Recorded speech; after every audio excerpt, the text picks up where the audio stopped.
کلام آزاد میں شائع کیا۔ ذرا غور سے دیکھیے اس کے اقتباسات۔ ابوالکلام آزاد پاکستان کے بارے میں جو فیوچر دیکھ رہے تھے، پاکستان کے بارے میں جو ان کا ویژن تھا، ہمیں ثابت کرنا ہے کہ وہ غلط ہے اور غلط ہے اور غلط ہے، لیکن فی الحال ایسا لگتا نہیں ہے کہ وہ ویژن اور پاکستان کی وہ تصویر جو ابوالکلام آزاد دیکھ رہے تھے وہ غلط ہے۔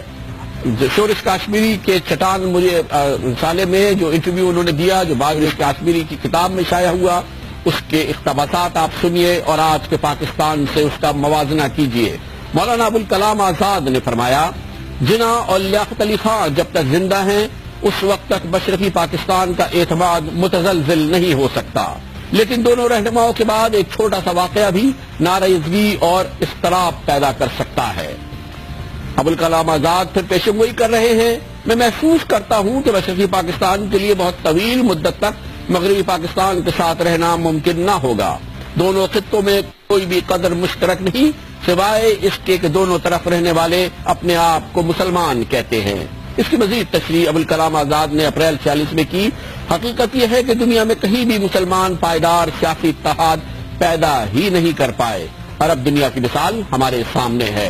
جناب آزاد پھر کہتے ہیں، مشرقی پاکستان کی زبان، رواج اور رہن سہن مغربی پاکستان کی اقدار سے مکمل طور پر مختلف ہیں۔ انہوں نے آگے چل کے اسی انٹرویو میں کہا، پاکستان کے قیام کی گرم جوشی ٹھنڈی پڑتے ہی اختلافات سامنے آنے شروع ہو جائیں گے، جو جلد ہی اپنی بات منوانے کی حد تک پہنچ جائیں گے۔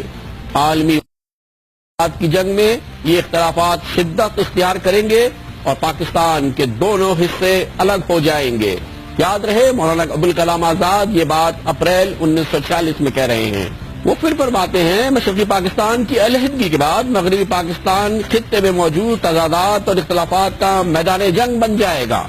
پنجاب، سندھ، سرحد اور بلوچستان کا قومیائی تشخص بیرونی مداخلت کے دروازے کھول دے گا۔ وہ وقت دور نہیں ہوگا جب عالمی قوتیں پاکستان کی سیاسی قیادت میں موجود مختلف عناصر کو استعمال کر کے اس کے حصے بکرے کر دیں گے، جیسا کہ بالکان اور عرب ریاستوں کے ساتھ کیا گیا تھا۔ اس وقت ہو سکتا ہے کہ ہم اپنے آپ سے یہ سوال کریں گے کہ ہم نے کیا کھویا اور کیا پایا۔ مولانا ابوالکلام آزاد کہتے ہیں، اصل معاملہ یقینی طور پر مذہب کا نہیں بلکہ معاشی ترقی کا ہے۔ مسلمان کاروباری قیادت کو اپنی صلاحیت اور ہمت پر شکوک و شبہات ہے۔ مسلمان کاروباری حضرات کو سرکاری سرپرستی اور مہربانیوں کی اتنی عادت پڑ چکی ہے کہ وہ نئی آزادی اور خود مختاری سے خوف زدہ ہے۔ وہ دو قومی نظریے کی آڑ میں اپنے خوف کو چھپاتے ہیں اور ایسی مسلمان ریاست چاہتے ہیں جہاں وہ بغیر کسی مقابلے معیشت پر اپنی اجارہ کائم کر سکے۔ یہ دیکھنا انتہائی دلچسپ ہوگا کہ وہ کب تک اس فریب کاری کو زندہ رکھ سکتے ہیں۔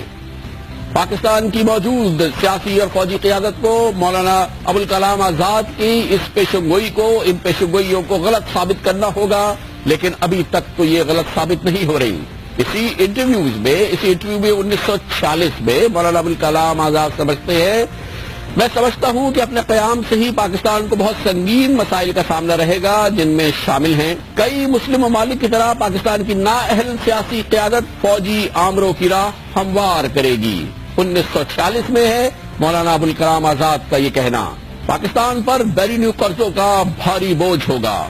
پاکستان پڑوسیوں سے دوستانہ تعلقات کا فقدان اور جنگ کے امکانات ہوں گے۔ پاکستان میں داخلی شورش اور علاقائی تنازعات ہوں گے۔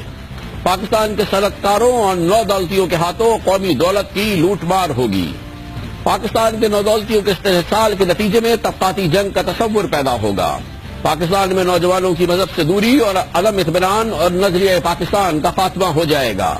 پاکستان پر کنٹرول حاصل کرنے کے لیے عالمی قوتوں کی سازشیں بڑھیں گی۔ مولانا ابوالکلام آزاد نے 1946 میں فرمایا، اس صورتحال میں